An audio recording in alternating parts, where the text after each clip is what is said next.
Alhamdulillahi Rabbil Alamin Alladhi khalaqal mauta wal hayata liyabluwakum ayyukum ahsanu amala. Asyhadu an la ilaha illallah wahdahu la syarika lah wa asyhadu anna sayyidana Muhammadan abduhu wa rasuluh sallallahu alaihi wasallam la nabiyya wa rasula ba'dah. Allahumma salli wa sallim wa barik ala sayyidina Muhammad وعلى آله وأصحابه ومن تبعهم بإحسان إلى يوم القيامة. سبحانك لا علم لنا إلا ما علمتنا إنك أنت العليم الحكيم. رب اشرح لي صدري ويسر لي أمري واحلل عقدة من لساني يفقه قولي أما بعد.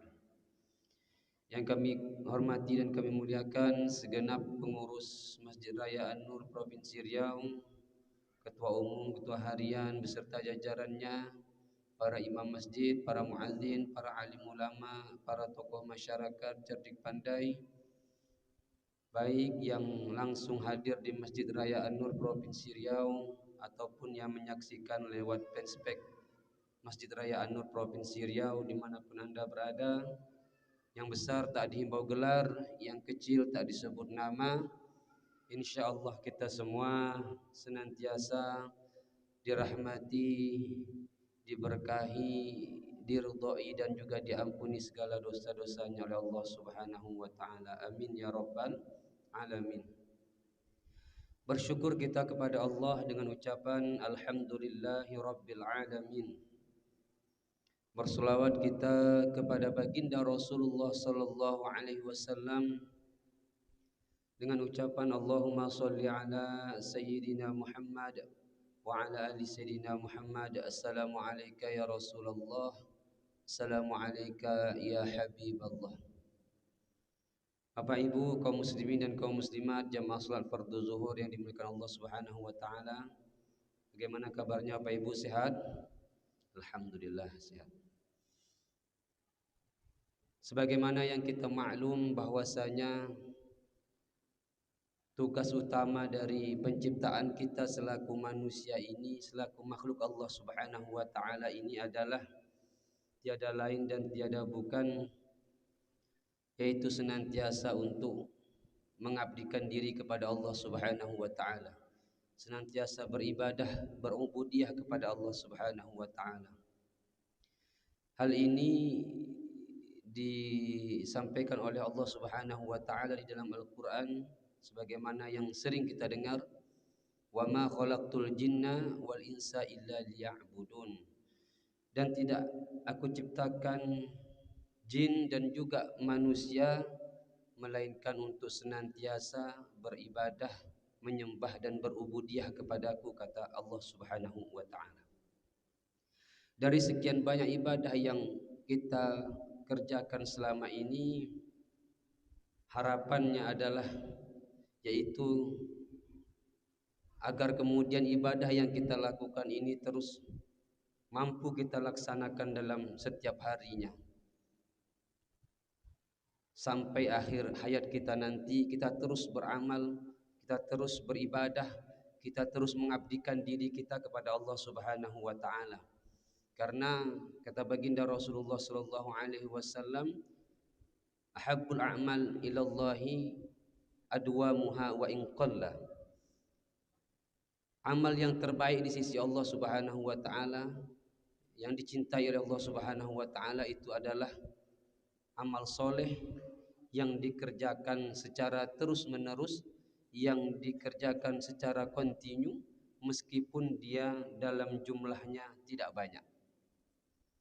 Kita mampu bersedekah walaupun nilainya sedikit, tetapi terus-menerus kita lakukan. Kita sedekah setiap selesai sholat subuh ya, atau kita sering kenal dengan sedekah subuh, meskipun nominalnya mungkin 5.000, 10.000, 20.000 dan seterusnya, tetapi ketika kita mampu konsisten di dalam beribadah, kalau di dalam bahasa agamanya itu adalah istiqomah.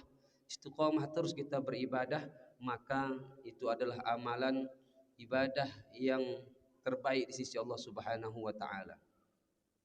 Maka ketika seseorang mampu istiqomah di dalam beribadah ini, sebagaimana yang dijelaskan oleh Allah Subhanahu wa taala juga, bahwasanya mereka yang mampu istiqomah di dalam beribadah kepada Allah Subhanahu wa taala, maka kelak ketika detik-detik sakaratul maut ya, akan menjemputnya, maka Allah Subhanahu wa taala akan mendatangkan kepadanya dua malaikat.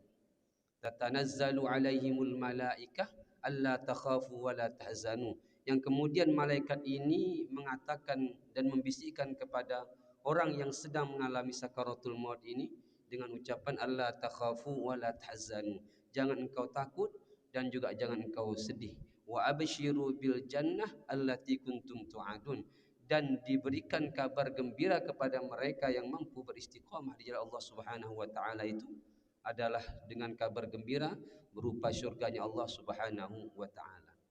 Bapak Ibu, ayah bunda yang dimuliakan Allah Subhanahu wa taala, maka kata para ulama, kalau kita ingin mendapatkan konsistensi di dalam ibadah yang kita lakukan ini, ya, istiqomah di dalam ibadah yang kita laksanakan setiap harinya ini, maka sedikitnya ada 3 unsur yang mesti kita lakukan. Dalam pertemuan yang lalu sudah kita sampaikan yang pertama, yaitu unsur pertama yang harus ada di dalam diri kita agar kemudian kita mampu istiqomah di dalam beribadah adalah lillah, yaitu karena Allah.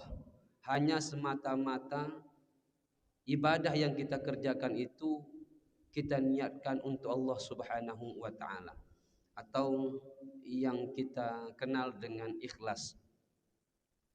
Maka tiada seseorang yang mampu dapat menggapai keistiqomahan di dalam ibadah tanpa kemudian dia ada pada dirinya keikhlasan tentang ibadah yang ia lakukan tersebut. Dan ini juga merupakan perintah Allah Subhanahu wa taala, wa ma umiru illa liya'budullaha mukhlishina lahuddin hunafa. Dan tidaklah aku perintahkan kepada kalian semua untuk beribadah menyembah kepadaku mukhlishina lahuddin, yaitu dengan keadaan ikhlas karena Allah Subhanahu wa taala. Dan juga di dalam ayat lain Allah sudah menegaskan, alladzi khalaqal mauta wal hayata liyabluwakum ayyukum ahsanu amala. Allah yang menjadikan kita kematian, kehidupan yang hari ini kita jalani itu semua merupakan ciptaan Allah Subhanahu wa taala, liyabluwakum ayyukum ahsanu amala. Itu semua untuk menguji kita semua ini agar kemudian siapa di antara kita yang mampu memiliki ibadah yang paling indah, memiliki ahsani amala, ibadah yang paling indah di sisi Allah Subhanahu wa taala. Kata para ulama, ahsanu amala itu adalah yaitu mampu beribadah dengan ikhlas karena Allah Subhanahu wa taala. Dan kata Syekh Nawawi Al-Bantani mengatakan bahwasanya ya, eh, keikhlasan itu ada 3 tingkatan. Tingkatan yang paling tinggi adalah ikhlas karena Allah Subhanahu wa taala, yaitu dia beribadah murni karena Allah Subhanahu wa taala. Kemudian tingkatan kedua, ikhlas karena akhirat. Artinya setiap ibadah yang ia lakukan, setiap amal soleh yang ia lakukan, itu ia mengharapkan balasan di akhirat berupa syurganya Allah Subhanahu wa taala, dan agar kemudian dihindarkan dari nerakanya Allah Subhanahu wa taala. Kemudian tingkatan yang paling rendah dari keikhlasan itu kata Syekh Nawawi Al-Bantani adalah yaitu ikhlas karena dunia. Contohnya apa? Ya, kita beribadah mengharapkan kebaikan duniawi. Salah tidak itu? Tidak. Namun itu merupakan eh, tingkat paling rendah keikhlasan seseorang. Ya. Dia berharap beribadah karena mengharapkan kebaikan di dunia, beribadah karena ingin mendapatkan harta, beribadah karena ingin mendapatkan jabatan dan lain sebagainya. Ya, tapi murni dia lakukan semua itu karena Allah Subhanahu wa taala ya. Kalau kita sering dengar kadang-kadang ya, ketika seseorang menginginkan sesuatu dia katakan selawatin aja dulu. Ini salah satu contoh bahwasanya dia ikhlas karena dunia, karena mengharapkan kebaikan di dunia.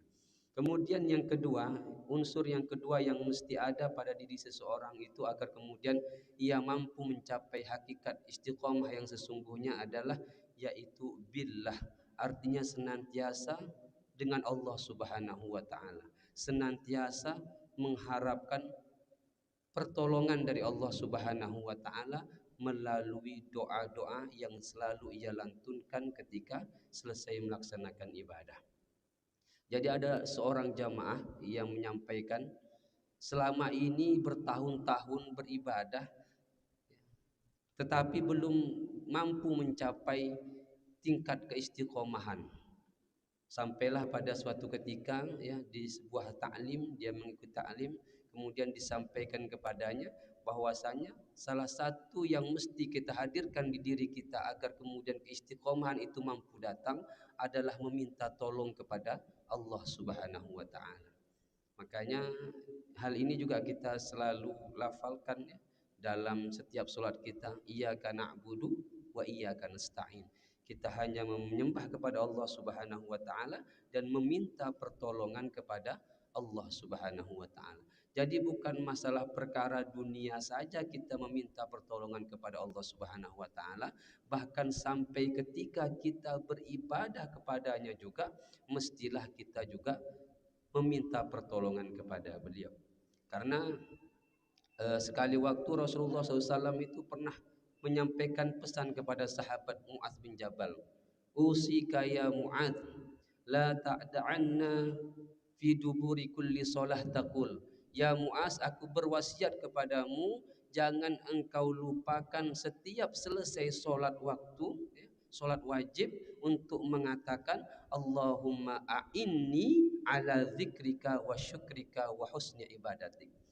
Ya Allah, tolonglah aku untuk senantiasa berzikir mengingatmu, wa ala zikrika wa ala taatik, dan juga senantiasa beribadah kepadamu. Artinya kita selalu meminta kepada Allah Subhanahu wa taala agar kemudian ibadah yang kita lakukan ini senantiasa dalam pertolongan Allah Subhanahu wa taala dan kemudian mencapai nilai-nilai istiqomah di akhir ibadah yang kita lakukan. Kemudian yang ketiga, unsur yang mesti kita hadirkan agar kemudian kita mampu mencapai keistiqomahan di dalam beribadah, yaitu fillah, artinya senantiasa di jalan Allah Subhanahu wa taala.